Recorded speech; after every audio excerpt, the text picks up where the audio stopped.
Shohei Ohtani qui sera le partant donc dans le match de lundi. Un 9e partant utilisé par les Dodgers au mois de juin. Ça fait 2 fois qu'il manque pour de longues périodes en raison de l'opération Tommy John. Bon, premièrement, Alain, moi, je suis pas surpris. Là, j'ai hâte de voir comment on va utiliser Shohei Ohtani. C'est sûr qu'il va frapper la journée qu'il lance. Au jeu!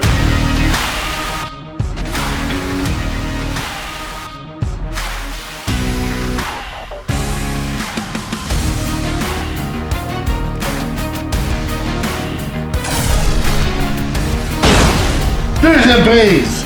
Compte complet! Le balado Côte complet est présenté par Don Match, à Boucherville et au Saguenay, votre centre d'entraînement et boutique de baseball avec cage de frappeur intérieur et lance-balles, fier partenaire de votre passion.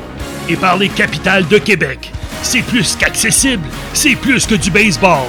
Voici vos animateurs, Alain Husereau et Mark Griffin. Bienvenue à Compte complet et il y a beaucoup de matériel en ce lundi. Je pense que vous nous attendez, Alain Husereau et Mark Griffin. Comme d'habitude, on va vous parler de l'actualité dans le monde du baseball et de quelques autres sujets. Évidemment, l'échange de Raphaël Devers ce dimanche soir fait jaser tout le monde baseball. On va parler aussi du retour de Shohei Ohtani prévu ce lundi. Tout n'est pas rose dans l'entourage des Dodgers. Ça va aider la cause, ça c'est certain. Ce sera un 9e lanceur partant pour les Dodgers au mois de juin, déjà. On va parler de la série Yankees-Red Sox, Marc. Il y a des choses que tu n'as pas aimées du côté des Yankees de New York, avec raison.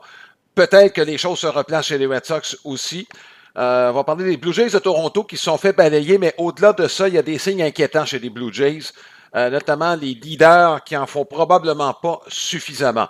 Par la suite, on va parler, notre carte de la semaine, c'est Carl Yastrzemski, pas Mike, mais bien Carl. Notre portrait de la semaine, ce sera Elly De La Cruz. Et Marc, on va parler d'un échange, évidemment avec celui de Devers. Maintenant, ça passe au second plan, mais au cours de la semaine, Andrew Vaughn a été échangé pour Aaron Civale. Les deux équipes avaient probablement des raisons d'échanger ces joueurs-là, mais tu comprends, ce sont des situations complètement différentes. Tu vas nous parler que le fait que c'est pas parce que tu es un gros prospect qu'il y a une garantie que ça va fonctionner. Et je précise qu'au cours de la semaine, il y a des entretiens qui vont s'ajouter, dont celui réalisé par Marc au cours des derniers jours avec Dayton Lachance, qui s'en va dans la NCAA après un séjour dans les Junior College, lui qui a été brillant. Je vous invite à entendre cet entretien à compter de jeudi. Marc, on rentre tout de suite dans le vif du sujet. Raphaël Devers a été échangé. La première réaction, Marc, on en avait déjà parlé. Moi, je m'attendais à quelque chose de gros chez les Red Sox. Je ne savais pas si c'était pour être cette année ou même dans l'entre-saison, mais avec la venue des 3 gros prospects, on ne voit pas ça souvent, Marc, des prospects de ce niveau-là en même temps arriver au sein d'une équipe. Mais on prévoyait qu'il y avait quelque chose qui était pour arriver. Regarde, est-ce que c'est Bregman qui ne reviendrait pas? Même qu'on parlait d'Abreu, peut-être même Duran. Et là, c'est Devers qui part. Il y avait toutes sortes de raisons. Est-ce que c'est lui qui a créé son propre départ avec ses réactions vis-à-vis changement de position, etc.? Écoute, c'est sûr que ça n'a pas aidé. Ça n'a pas aidé et de toute évidence, je me demande à quel point on voulait que les 3 soient rappelés dès cette année, avant la pause du match des étoiles. Je ne sais pas si c'était dans les plans. Mm-hmm. Mais chose certaine, le message, là, c'est un peu, écoute, on va se fier à l'avenir au détriment du présent. C'est un peu ça parce que il reste ton meilleur frappeur. Prends n'importe quel joueur dans n'importe quelle équipe, tu te dis on échange notre meilleur frappeur. C'est pas le signal que les partisans des Red Sox normalement voudraient. Je sais qu'on était motifs chez les partisans des Red Sox. Si on regarde froidement tout ça, Alain, c'est pas un bon contrat qu'on avait donné à Raphaël Devers. On en parle souvent, les contrats de 10 ans, là, ça vieillit toujours très mal. Donc, on se débarrasse de 250 millions, parce que faut-il le rappeler, les Giants prennent la totalité du contrat qui va jusqu'en 2033. Donc, c'est un long contrat. Mais c'est sûr que le message n'est pas super. Tu sais, c'est ton meilleur frappeur de loin. Tu viens de remporter 5 matchs de suite.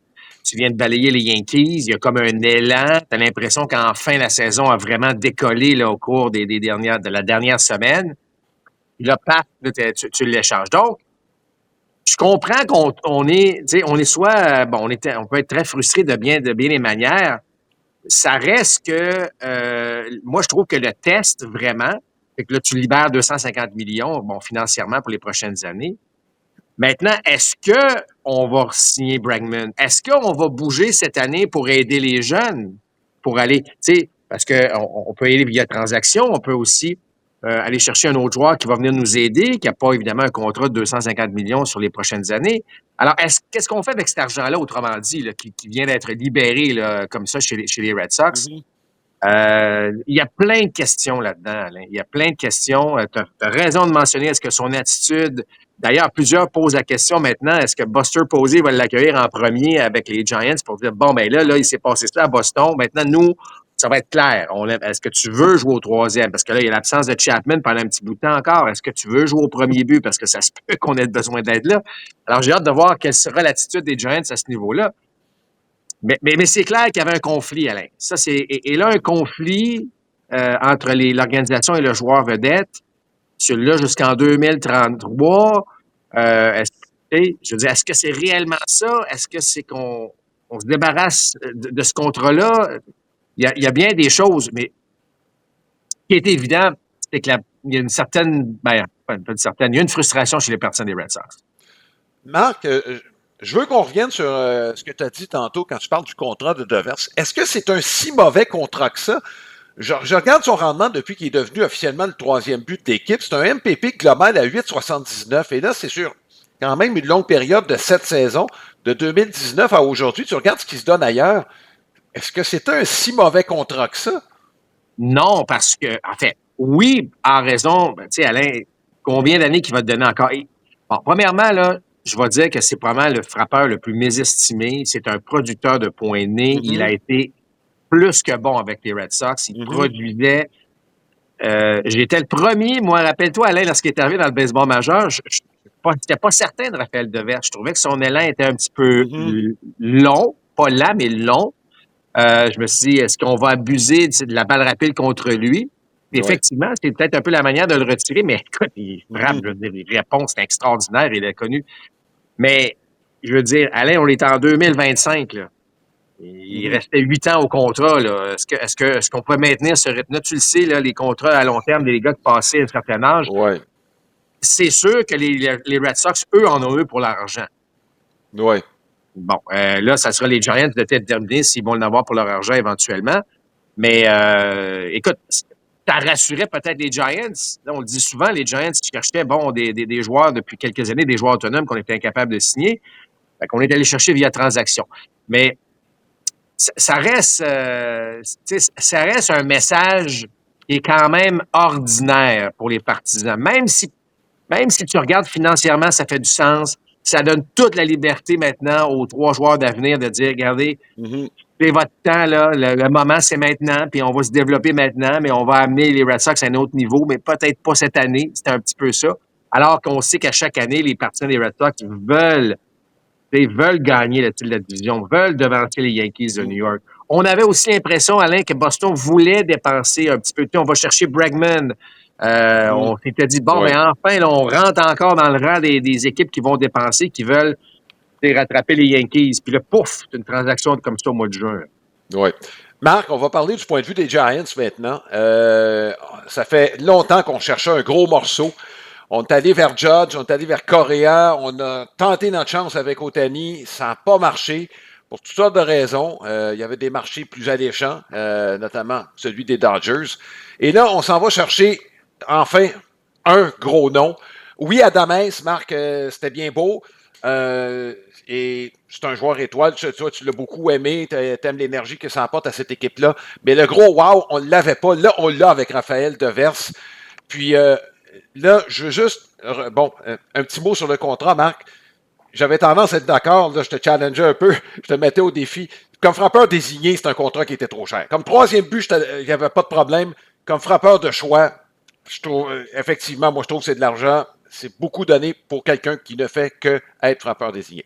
Bon, ceci étant dit, j'ai regardé les statistiques juste pour voir, Marc, à l'étranger et à domicile, du côté de Raphaël Devers, depuis le début de sa carrière, parce qu'il a passé sa carrière au Fenway Park, il frappe plus de circuits à l'étranger Et c'est quand même pas négligeable ce que j'ai vu. 120 circuits à l'étranger, 95 au Fenway Park. C'est le nombre de doubles, Marc. Je veux dire, le Fenway Park, c'est un stade de doubles.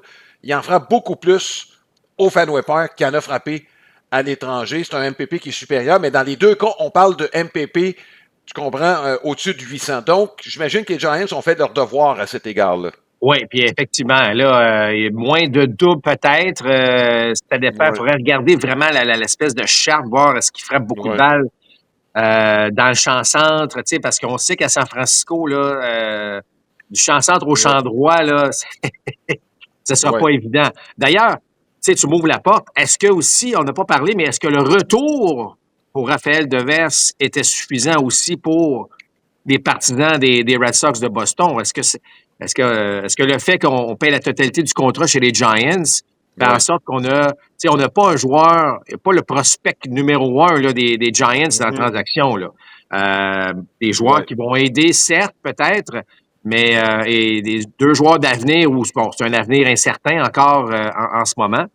Alors, c'est un petit peu ça aussi qui agace les partisans des Red Sox. Et d'autre côté, les Giants se font pas trop mal, là, évidemment, en allant chercher ce contrat-là. Là. Oui, écoute, c'est une transaction vraiment là, qui est venue de nulle part. Compte tenu de la façon dont ça s'était terminé au cours de la fin de semaine contre les Yankees de New York, sa dernière présence de Devers, ça aurait été un coup de circuit contre les Yankees de New York. Et par la suite même, on l'a interrogé, il dit, bon, les Red Sox, on est sur la bonne voie, etc. On en parlera tantôt. Mais ça a sonné le monde baseball, Marc. Mais comme je le mentionnais, je suis pas surpris que quelque chose de gros arrive chez les Red Sox. C'est juste quand ça arrive, whoop, paf, ça nous explose en plein visage. Mais compte tenu de l'arrivée des jeunes, là, fallait leur faire de la place à un moment donné. Puis il y a trop de choses qui sont arrivées, j'imagine, du côté des Red Sox pour dire, regarde, là, les ponts sont définitivement. Ouais, c'est peut-être effectivement arrivé plus tôt qu'anticipé, Alain, compte tenu du Ouais, fait que, ben, justement, là, on était sur une meilleure séquence. ouais, Les jeunes arrivent, les jeunes sont pas nécessairement prêts. Là, tu sais, on a vu quelques jeux là, autant meilleurs que. Tu sais, je veux dire, c'est correct. Tu sais, on va, là, il va falloir quand même comprendre que on vit avec des jeunes maintenant. Ça va peut-être, ben, écoute, ça va laisser de la place pour Abraham Taureau, certes, Taureau ouais. qui va très bien. Ça va faire en sorte qu'on va le garder à Boston pour au moins cette année.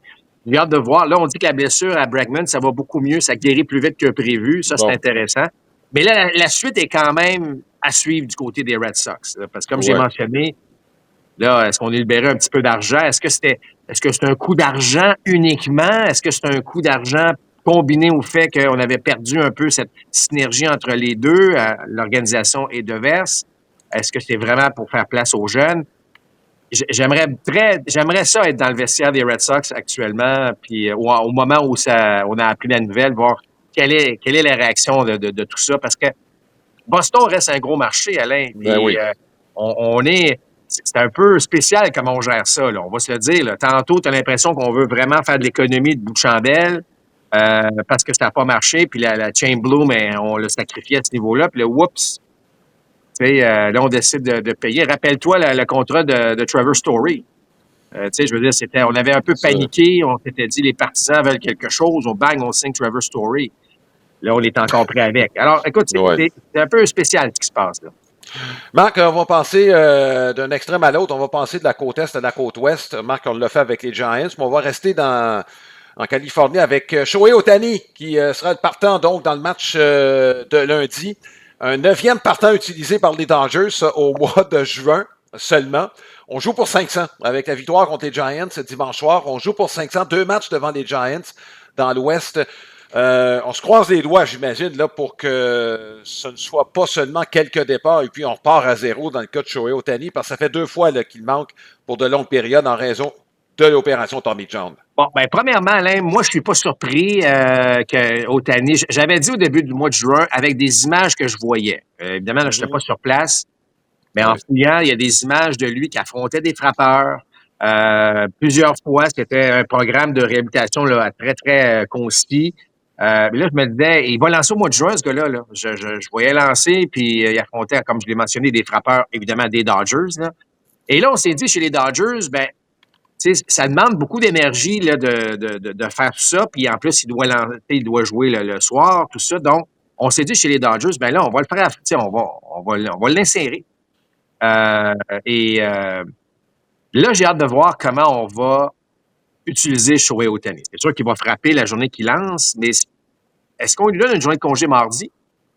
Est-ce qu'Ohtani va vouloir être frappeur de choix dès mardi? Un petit bout de temps là, qu'il n'a pas fait les deux, là, donc il y a comme une espèce de retour. Écoute, mais Alain, ce qui est incroyable, c'est que dimanche soir, il est 3-3, il est 4 fois sur les buts, puis lundi, il va lancer. Oui. C'est quand même assez exceptionnel ce que ce gars-là fait. Puis les Dodgers ont effectivement besoin de lui au monticule.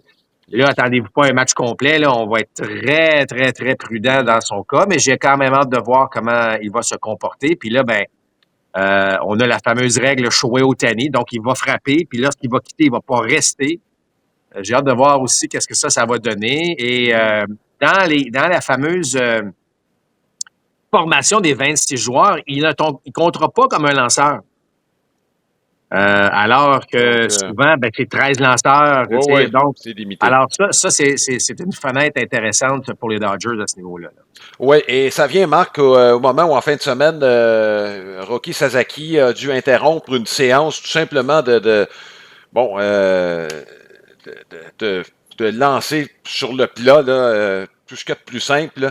Et Marc, son retour est très incertain cette année.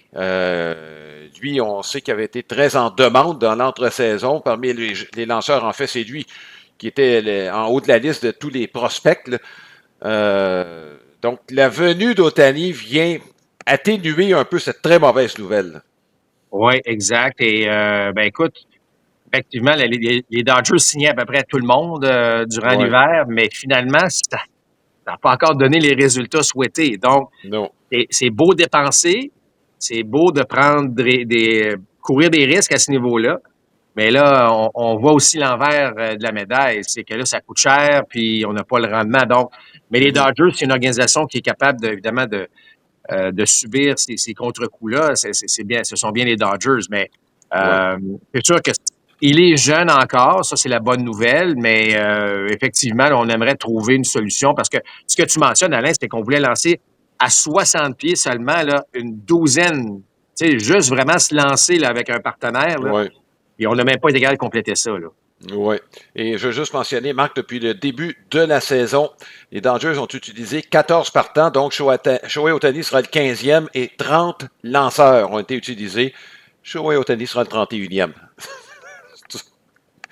Mais on est encore en première place. C'est une première place, puis c'est pour ça que des départs comme Dustin May hier, dans le cas du match de dimanche soir, on va prendre n'importe quand. Là. C'est pour ça qu'on vit avec les buts sur balle, les frappeurs atteints, les quelques coureurs sur les buts, mais on a besoin des départs de dimanche. C'est pour ça que le départ de Clayton Kershaw au cours du dernier week-end a été un gros soulagement, mais on espère qu'il est capable d'en donner un petit peu au cours des prochaines semaines. Là. C'est le temps de la question de la semaine qui est présentée par Sylmar Autoville. C'est votre détaillant pour les pneus de voitures et de camions classiques et antiques. Consultez le www.sylmar.ca. Et on s'adresse principalement aux partisans des Red Sox de Boston. Il y en a beaucoup au Québec. Et êtes-vous déçus du départ de Raphaël Devers? Je pense que c'est un dossier qui a polarisé un peu les partisans des Red Sox au cours des dernières semaines. En fait, depuis le début du camp d'entraînement même. Donc, on vous invite à y mettre vos commentaires. Ça peut être sur notre page Facebook, facebook.com/compte complet balado. Vous pouvez aller aussi directement sur comptecomplet.com. Alain, c'est le moment de souligner nos partenaires, nos principaux partenaires. Le plan de match, évidemment, toujours depuis le début là, avec nous. Boutique, évidemment, de baseball. Une à Boucherville, l'autre dans la belle région du Saguenay, à Jonquière plus précisément. À Boucherville, cage de frappeur, cours privé. D'ailleurs, je vous dis ça en passant, là, deux de mes fils donnent des cours privés. Alors, si ça vous tente de prendre des cours privés avec mes fils, allez sur le site de plan de match. Et évidemment, c'est la belle saison, là, donc l'équipement. C'est ici. Je souligne également, évidemment, les Capitales de Québec qui sont devenus nos partenaires récemment. On les remercie beaucoup. On suit les Capitales de près et on les encourage évidemment. Amateur de baseball, viens vivre l'expérience des capitales au Stade Canac.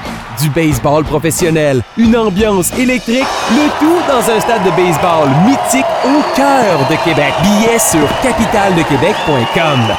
Marc, on va parler encore des Red Sox, mais on va revenir sur la série opposant les Red Sox aux Yankees de New York. Au cours des 10 derniers jours, on s'est affronté 6 fois et les Red Sox ont gagné 5 de ces matchs. 2 séries complètement différentes. Il y a eu une avalanche de points au Yankee Stadium alors que l'attaque s'est tenue bien tranquille de la part des deux équipes au cours de la fin de semaine au Fenway Park. Chapeau au personnel de lanceur des Red Sox. Marc, les 3 partants ont été extraordinaires, particulièrement Garrett Crochet, même si c'est le seul qui n'a pas eu droit à la décision. Peut-être un des meilleurs matchs de la saison, celui de vendredi. Crochet qui a été splendide. Et d'ailleurs, on pourra parler de la décision de le garder en 9e manche. Ça, écoute, il y a un mélange de baseball moderne dont on pourrait parler. Et quand tu parles que le baseball donne droit à des discussions, ça en est un bel exemple. Toujours est-il que les Red Sox les ont balayés en fin de semaine. Ils ont joué de la très bonne balle. Mais tu n'as pas été impressionné, toi, par les Yankees. Ben, j'ai pas. Tu sais, les Yankees, Alain, on a toujours l'impression qu'ils sont bâtis pour. On frappe des circuits. Bon, Judge connaît encore une fois une saison remarquable, même si on l'a maîtrisé 1-12 à la série. Mais la course sur les buts, c'était probablement l'aspect baseball le plus négligé, Alain, par les joueurs modernes, je trouve. On court très mal les buts. Là. On va se le dire, là, c'est même pas. C'est moyen, on court mal les buts. Puis là, je parle pas de coureur rapide, là. Je parle de bien courir, lire le jeu, comprendre ce qui se passe sur le terrain. C'est quand le moment de voler ou pas voler, ou c'est quand le moment de prendre le premier jusqu'au 3e. On a l'impression qu'on prend pas l'information, les bras des voltigeurs, peu importe.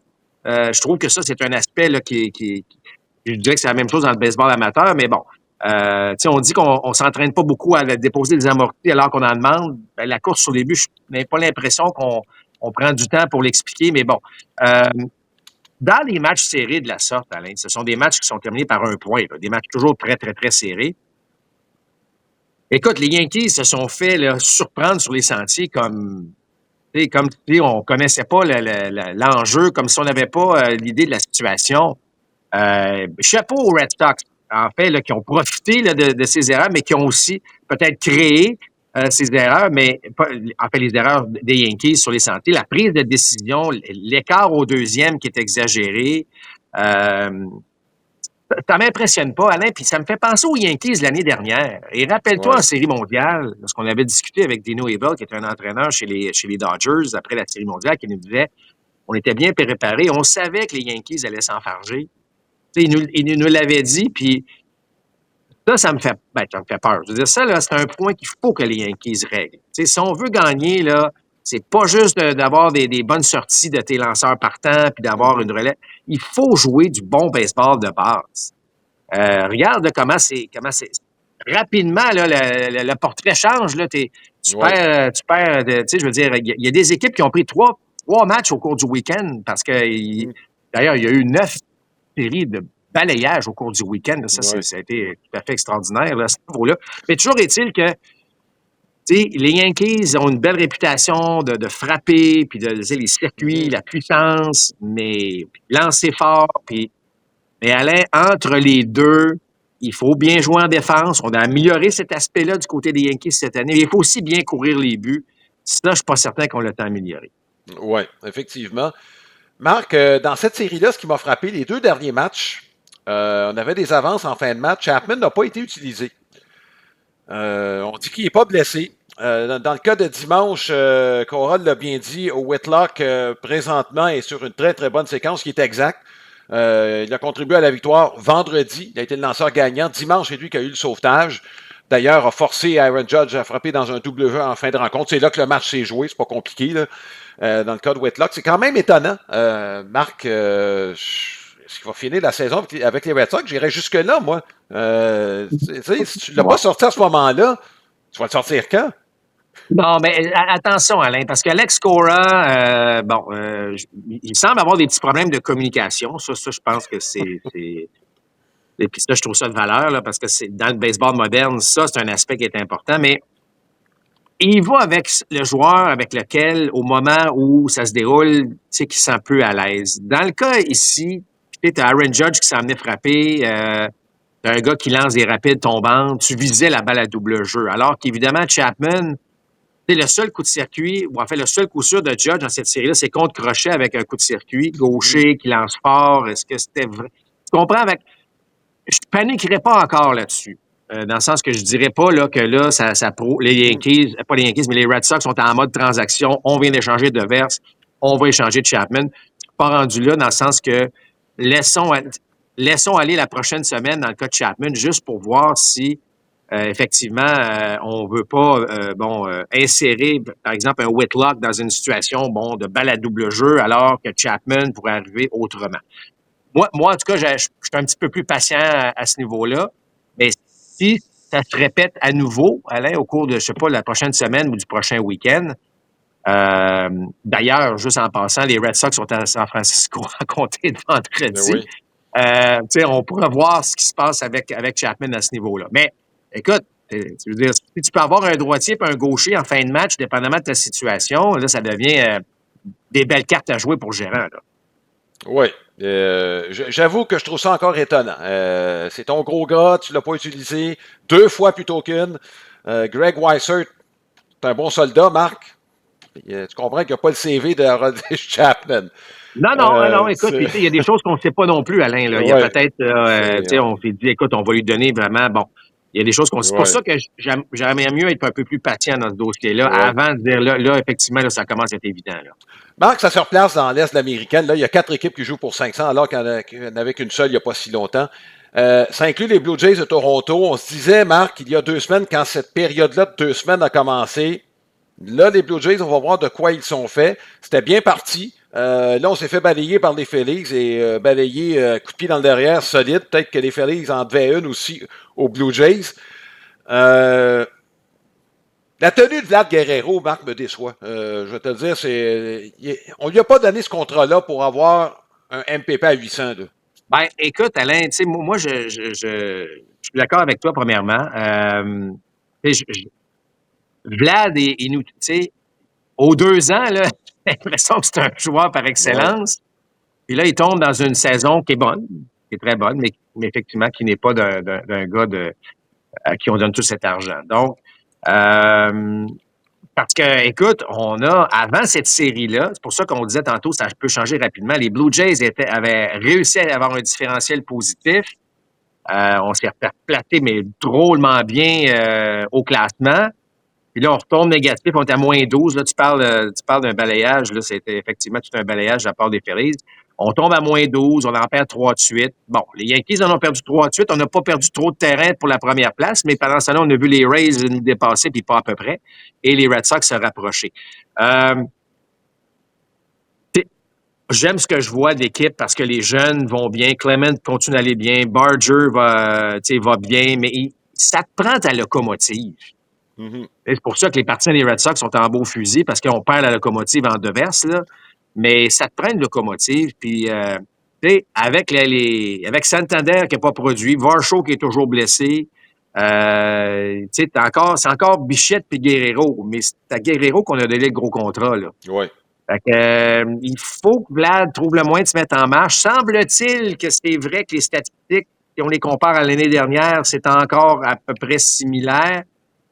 Mais tu sais, là, ça fait un petit bout. Ça fait une couple de semaines qu'on dit ça. Là, il va falloir qu'il parte sur une lancée pour vraiment supporter l'équipe dans le cœur de la formation. Là, je pense que le dernier week-end nous prouve que il faut qu'il soit capable de passer à la prochaine étape. Alors, c'est sûr que Vlad doit le sentir. Là. Je pense que c'est le premier à comprendre que c'est pas le rendement nécessairement souhaité, mais il y a beaucoup d'espoir parce qu'il l'a prouvé dans le passé. Il est jeune.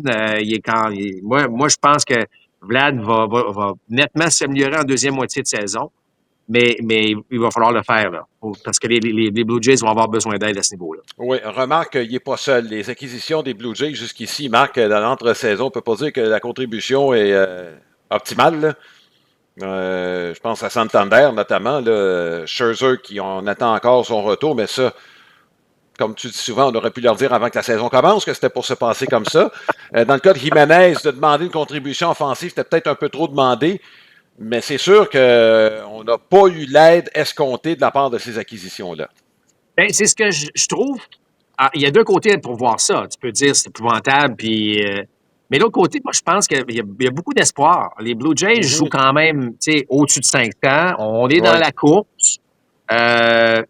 Puis on n'a aucune contribution de Santander. Et tu as parlé de Scherzer, là, ça c'est encore pire. Fait que, tu sais, je me dis, on a découvert Varsho. Je pense que le Varsho est un incontournable. On a un joueur qui est intéressant. Clement est pas mal meilleur. Je trouvais que le gars-là manquait de constance, mais là, force est d'admettre que depuis pratiquement un mois, c'est une très belle constance. J'aime mieux lorsqu'il est au deuxième et Barger, par exemple, au troisième, dans ce cas-ci. Puis là, tu te dis, ben Guerrero devrait en donner plus. Bichette pourrait en donner un petit peu plus. Puis là, tu te dis, Mané Santander, tu sais, je veux dire, ça va. Il faudrait qu'il joue premièrement, là, mais lorsqu'il va revenir en santé, tu sais, je veux dire, il peut apporter quelque chose. Alors, je me dis qu'il y a quand même de l'espoir là, du côté des Blue Jays. Malgré tous ces défis-là, on se maintient quand même très bien au classement puis dans le rendement. Donc, moi, je suis optimiste quand même là, pour les prochaines semaines du côté des Blue Jays de Toronto. Mais tu sais, ça va prendre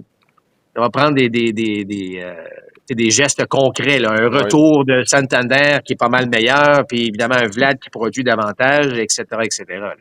On est là à peu près où on est supposé d'être, Marc. C'est pas compliqué. Là. Je regardais à l'attaque, le MPP+, est à 100, donc on est dans la moyenne. Et la moyenne de points mérités plus est à 100. Si tu mets ça on est dans la moyenne, mais c'est ça. On est dans la moyenne avec un Vlad qui pourrait en faire plus, avec un Santander qui est définitivement pour en faire plus, avec un Varsho qui n'a pas joué, avec ci, avec ça, avec un Scherzer qui n'a pas. Donc, tu sais, il y a quand même quelque chose d'intéressant si on est capable de ramener ce monde-là un petit peu là, et de les voir jouer à la hauteur de leur talent. Là. Oui, Marc, il y a des choses qu'il faut qu'ils changent, par exemple, parce que si on termine la saison ou si Ernie Clement demeure le meneur de l'équipe pour le WAR, je pense qu'on est dans le trouble, avec tout le respect que je peux avoir pour Ernie Clement. Oui, c'est pas supposé être comme ça, c'est vrai, mais c'est ça. Ce qu'il donne est extraordinaire, comme Barger, comme par exemple ces gars-là, les jeunes donnent beaucoup d'énergie, mais tu as tout à fait raison. Là, on peut pas, ça peut pas être comme ça à la fin de l'année. En fait, si ça l'est, ben ça veut dire qu'il va avoir frappé... Non, mais c'est vrai, il faut pas que ça soit ça. Ben, c'est le temps de la carte de la semaine, qui est une présentation de cadre-dépôt.ca. C'est votre détaillant de cartes sportives et non sportives, avec plus de 60 000 articles en vente sur eBay, une cote parfaite de satisfaction à 100%. On jette notre dévolu sur Carl Yastrzemski. C'est la carte 1960. Il n'avait même pas joué encore dans le baseball majeur. 1960. La carte numéro 148. Il était déjà établi comme un prospect de premier plan. J'y reviendrai. Carte recrue de Sport Magazine, Rookie Star. Puis tu comprendras avec les recrues, ben, les 4 recrues qui se rendent au Temple de la Renommée sont les plus courues et c'est la plus convoitée. 9266 cartes différentes recensées par TradingCardDatabase.com. Ça, c'est l'ensemble des cartes de Carl Yastrzemski au cours de sa carrière. Son fils a joué dans le baseball mineur sans beaucoup de succès et son petit-fils, on a raconté son histoire. Je pense que l'histoire du petit-fils, Marc, est aussi fascinante que celle du grand-père. On va s'arrêter sur le grand-père. Comme je le mentionnais, c'est un gars de la région de New York et très tôt s'est établi comme un prospect de premier plan. Il a joué 2 ans dans le baseball mineur et à 21 ans était régulier avec les Red Sox de Boston. A remporté la triple couronne, c'est en 1967. Les Red Sox se rendant en série mondiale cette année-là. L'année suivante, une baisse de production, me direz-vous, il n'a frappé que pour 301. Le hic, Marc, c'est que c'est le seul joueur de la Ligue américaine à avoir frappé pour 300 cette année-là. Donc, il a remporté 2 fois de suite le championnat des frappeurs avec les Red Sox. Une des très, très grosses vedettes de l'histoire de cette concession-là. En fait, Marc, il a perpétué la tradition au champ gauche chez les Red Sox de Boston, même s'il a joué à d'autres positions, au premier but notamment. On a eu Ted Williams. Carl Yastrzemski a continué cette tradition-là. Jim Rice a suivi. Et pour certains même, on pourrait aller, on s'attendait à ce que Mike Greenwell ait une très longue carrière par la suite. Greenwell, ce sont les blessures qui ont malheureusement écourté une belle carrière. Marc, c'est de ton époque, Mike Greenwell. Je sais pas, on vantait son élan. Je sais pas si c'est peut-être pas au même niveau que Ken Griffey, mais semble-t-il que Greenwell avait lui aussi un très bel élan. Bref, Yastrzemski, c'était une carrière qui s'est étendue. Et Marc, au match étoile de 1982, tu étais là. C'est le joueur de la Ligue américaine qui a reçu la plus belle ovation parmi les spectateurs qui étaient présents. Non, mais écoute, son nom est associé directement au succès des Red Sox. Je veux dire, c'est un nom particulier, ça sort, écoute, toute une carrière, effectivement. Oui, et juste une petite anecdote, Marc, on l'avait raconté lorsque Mike Yastrzemski a commencé sa carrière avec les Giants. On lui demandait au début s'il voulait porter le numéro 8. Il a dit non, je ne voulais pas ajouter de pression. Il semble juste avec le nom, t'avais pas de. C'était pas. Il l'avait déjà. De faire le lien, c'était pas très, très difficile. Carl Yastrzemski, c'est la carte de la semaine. Le baseball, c'est plus qu'un divertissement. Après des mois d'inactivité, on veut bouger sur des terrains de balle. Rendez-vous au baseballquebec.com. Débranche tout et on va jouer dehors. Ce sera ton été de baseball. Comme à l'habitude, à chaque semaine, on vous encourage à la lecture avec les livres de la série de Baseball Bob. Vous pouvez aller sur le site internet www.baseballbob.ca de notre ami Bob McDuff, qui a écrit et pondu quelques livres destinés aux jeunes avec le thème central de baseball. Et d'ailleurs, j'en profite pour faire la promotion de son dernier bouquin, sorti 4e livre de cette série, Baseball Bob et le chant des tournesols. Donc, je vous invite à vous procurer ce bouquin, de même que les autres de la série de notre ami Bob McDuff. Notre profil de la semaine, Elly De La Cruz, un des joueurs les plus spectaculaires du baseball majeur. Marc, on l'a mis sous contrat, lui, en 2018, et très tôt s'est établi comme un prospect de premier plan avec les Reds de Cincinnati. Un physique pas comme les autres, un grand élancé. Il a un frère jumeau, c'est pas un jumeau identique. Si vous voyez les deux, il n'y a absolument rien en commun entre les deux. Il doit y avoir presque 30 cm de différence à la grandeur entre les deux. On a tout donné au même, dira-t-on. Mais dans le cas d'Elly De La Cruz, Marc, tu le vois sur le terrain, il ne peut pas passer inaperçu. Ouais, Alain, lorsqu'on parle avec Alex Agostino de découvrir, pas découvrir, mais d'aller chercher un joueur, écoute, 6 pieds 5, 200 livres, qui court comme le vent, qui lance pratiquement 100 000 à l'heure. Lorsqu'il lance la balle au premier but. Tout rêve d'un dépisteur, c'est de trouver un gars comme ça. Je veux dire, c'est vraiment ça. Puis là, puis en plus, il est grand, mais il est coordonné. Tout rentre en même temps. Tout est connecté ensemble. Vraiment, c'est tout un athlète. Et je comprends les partisans des Reds d'être impressionnés. D'ailleurs, il va beaucoup mieux et ça paraît, les Reds vont mieux également. Donc vraiment, là, Alain, ça, c'est lorsqu'on parle des 5 atouts, là, frapper pour la moyenne, frapper pour la longue balle. On pourrait parler de la moyenne, mais certainement la longue balle.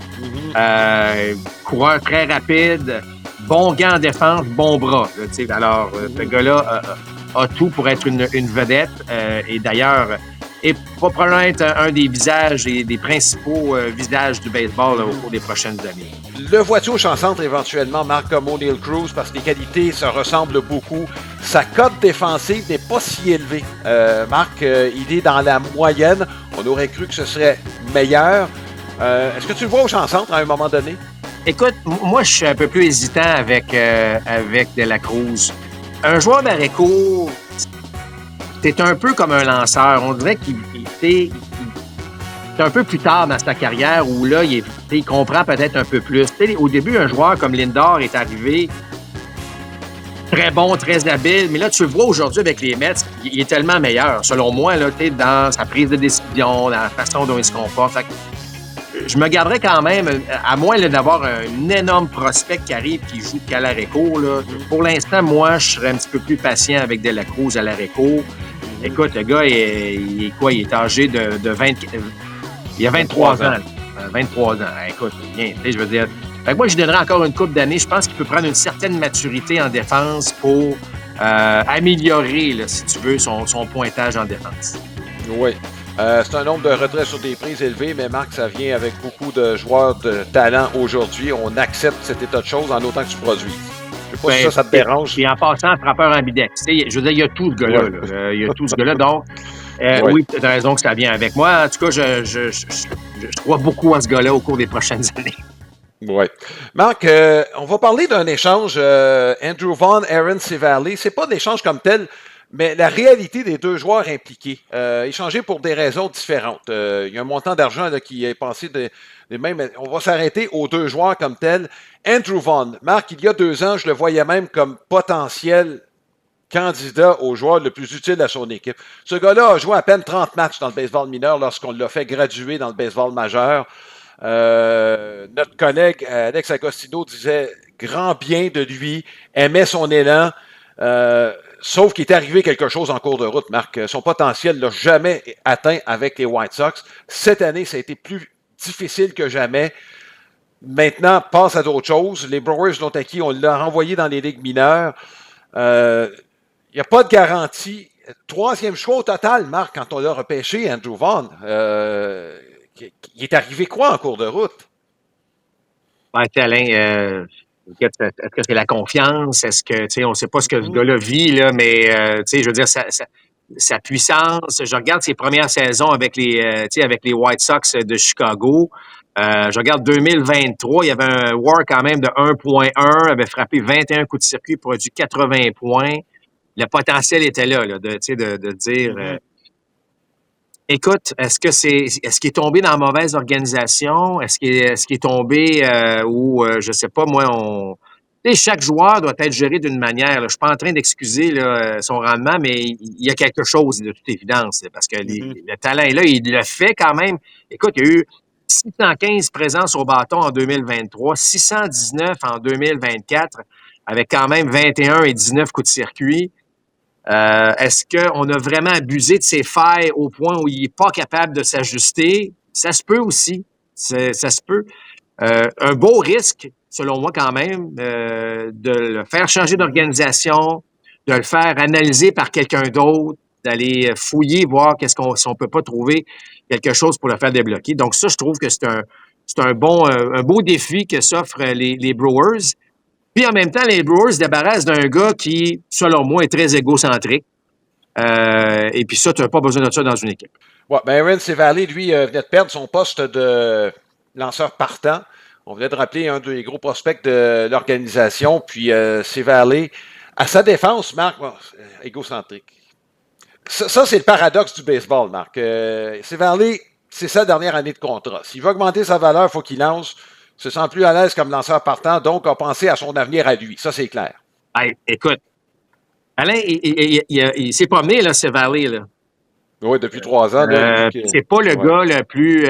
c'est pas le gars qui a laissé sa marque là, à chaque place qui est resté. Donc, tu sais, à quelque part, les Brewers vont bien. D'ailleurs, leurs lanceurs, en raison de leurs lanceurs, ils vont très, très bien. Écoute, c'est ça. Fait que... Tu sais, oui, c'est important ta carrière, on le sait, là, individuellement, là, c'est un sport d'équipe, mais très individuel, mais ça reste que ça chatouille pas mal de monde lorsque tu mets le nom derrière en priorité et non ce qui se passe en avant. Vous comprenez ce que je veux dire? Donc, ça chatouille. C'est pour ça que on n'a pas hésité à faire la transaction là, aussitôt qu'il a été... Tu sais, puis des fois, là, tu t'en vas tu perds ton poste, là, mais ça peut être pour un départ, ça peut être peut-être pour 2 départs, puis tu vas le reprendre, ce poste-là, parce qu'il y a toutes sortes de choses qui se produisent. Mais dans ce cas-ci, lui, il a dit non, moi, je veux rien savoir de ça. Fait que c'est correct. Peut-être que son mariage avec les White Sox va l'aider à aller peut-être chercher un nouveau contrat, mais je peux comprendre les organisations qui sont un peu, là, on n'aime pas l'énergie que ça dégage. C'est une attitude à forte dégage. Oui, et dégage, ben c'est ce qu'on lui a dit à un moment donné. Marc, et celui qu'on a rappelé, Marc, écoute, on parle de repêchage, là, Jacob Mezurowski. C'est un grand de 2 mètres, ça rentre à 100 000 à l'heure, c'est un grand sec. Ouais. C'est un grand sec, encore une fois, 2e ronde. Pourquoi pas 1re ronde quand tu lances est-ce que c'est parce qu'il était dans une institution peu connue, le Crowder College, ça c'est dans le Missouri. Ça veut dire que toutes les équipes ont passé tout droit au premier tour là, sur ce gars-là. Oui, mais encore, tu sais, Alex nous l'explique souvent, là, à un moment donné, il y a des raisons derrière tout ça, là, parce qu'évidemment, là, c'est Ouais. pas mal de plus en plus difficile à cacher du monde. Ben, il va te dire, écoute, à 103, là, pour commencer le match, t'es mieux d'être prêt là, à l'affronter. Mais quand même, une très bonne première sortie, une coupe de but sur balle là-dedans, mais ça vient avec, hein, souvent, lorsqu'un gars lance Ouais. évidemment une telle vélocité et bon, peu d'expérience. Mais Ouais. ça regarde bien. Ça regarde très bien pour les Brewers à ce Ouais. niveau-là. Oui, et lors de son deuxième départ, ben, il sera encore sur une séquence sans donner de coup sûr. Il n'a pas encore donné de coup sûr en 5 manches à sa première sortie. C'est pour ça que Sévalé, on lui avait dit, ben, regarde, on en a un qui pense qu'il va être meilleur que toi, là, avec ta moyenne de proche de 5, là. Regarde, si t'es pas capable de nous aider en relève, on va t'envoyer ailleurs. On va t'envoyer ce qui est le plus proche de la Sibérie, probablement. Marc, on aurait pu l'envoyer au Colorado. Ça aurait été encore pire. Mais je pense que l'acquisition d'Andrew Vaughn, c'est un bon pari, comme tu le disais tantôt. Oui, oui. Marc, on va terminer. On a perdu quelqu'un qu'on a connu tous les deux au cours de la fin de semaine, Tom Lapointe. J'ai eu l'occasion de le côtoyer à mes débuts, Marc. Et là, on parle de la fin des années 80. C'était ce qui était CKVL à cette époque-là. C'est une radio AM 850. Il travaillait là. Je l'ai revu par la suite à TQS au début des années 90. Toi, tu l'as connu... évidemment, c'est un amateur de sport comme on les voyait à l'époque, c'est-à-dire aujourd'hui, on est dans l'ère de l'hyper-spécialisation. Ouais. Mais dans les années 70-80, même début 90, Marc, on faisait du sport et on touchait à peu près tous les sports. Et Tom était dans cette lignée-là. Oui, absolument. Absolument. Moi, Tom, tu sais, Alain, les gens qui t'aident en début de carrière, tu as parlé tantôt, tu l'as connu en début de carrière. Moi, ça a été le cas lorsque je suis devenu analyste baseball. J'ai pas sauté d'année. J'étais joueur, puis l'année suivante, je suis devenu donc analyste. La radio des Expos, c'était CKC à l'époque. Roger, Jacques, Claude Raymond, Alain Chantelois, les gars, ils étaient en place. Puis moi, ben, je tentais de faire ma place là-dedans. Puis Tom animait la tribune téléphonique à CKVL à ce moment-là. Et avait appelé Richard Morancy, qui était à ce moment-là, qui s'occupait évidemment du marketing et communication chez les Expos de Montréal. Et Tom avait dit, écoute, pourquoi je prends pas le jeune Griffin à mon émission, tout ça. Fait que, moi, je commençais dans le métier, il fallait que je me fasse un nom, une place, puis Tom m'a offert, donc, alors, c'est moi qui étais le collaborateur baseball à CKVL à l'époque avec Tom Lapointe. Alors, on jasait à tous les jours. À l'époque, les Expos étaient là, puis on comprenait qu'il y avait des matchs tous les jours, donc on jasait 5 fois semaine avec Tom. Donc, tu sais, puis ça, c'est des affaires que tu sais, moi, ma carrière, 30 ans plus tard, je fais encore ça. Fait que, tu sais, c'est important de souligner que ce gars-là a été très important pour moi de me donner une chance à ce niveau-là. D'autres l'ont fait aussi à la télévision, mais ce que je veux dire, c'est que Tom, il n'a pas hésité, puis il a été bon, puis c'est un gars qui a vécu plein de choses dans sa vie. Puis plus tard, ben, je me suis retrouvé à couvrir des matchs, évidemment, que ce soit des expos ou ailleurs à Los Angeles. Chaque fois que je passais par là, parce qu'il habitait Los Angeles, ben, j'appelais Tom, puis Tom, on allait manger ensemble, on jasait Tu sais, c'est un grand rêveur, c'est un gars qui aimait la vie, il avait toujours des projets en tête. C'est le genre de gars que tu sais, on en voit moins un peu des gars qui étaient capables de faire ça. Donc, j'ai beaucoup aimé Tom Lapointe. C'est un gars évidemment, qui a marqué ma très jeune carrière. Puis ça, ben, je vais toujours m'en souvenir. Oui, et comme je le mentionnais, Marc, moi, ce qui me frappe, surtout quand on regarde ça 30 ans plus tard, c'est la place qu'il tenait au baseball. Hein? Et la place qu'occupaient les Expos dans le paysage médiatique montréalais à ce moment-là, ça nous rend un peu nostalgique, mais au moins on l'a vécu cette période-là, Marc, et de voir qu'à une époque où, disons qu'il y en a beaucoup qui commençaient à laisser les Expos de côté, ben, dans une station qui vivotait, il faut bien le dire, là, pour être passé à CKVL dans ces années-là, une station qui vivotait, mais prenait la peine quand même de donner la place à une équipe professionnelle importante à Montréal. Et quand je dis c'est un amateur, c'est un aimant du sport. Il y avait d'autres intérêts, mais c'est le sport qui l'a mis sur la map, là, si je peux dire, là, Tom Lapointe, puis je pense qu'il l'a jamais oublié, ça. Non, exact. Et puis, ben, il va toujours aussi...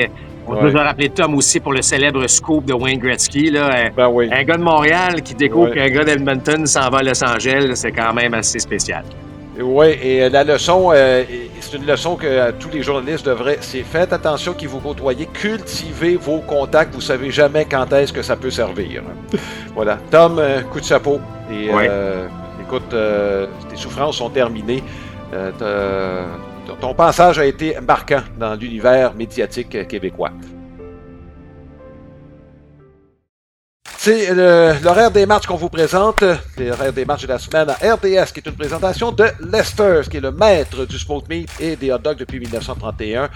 Ça peut être pour un match, ça peut être pour un barbecue, ça peut être pour un festin en famille. Lester est toujours au rendez-vous, disponible chez votre épicier préféré. 3 matchs cette semaine, les 3 à 19h, les 3 à RDS2. Donc, on va commencer ce lundi. Les Yankees de New York qui vont tenter de se relever de ce balayage face aux Red Sox de Boston ce lundi. Ce sera contre les Angels et Mike Trout.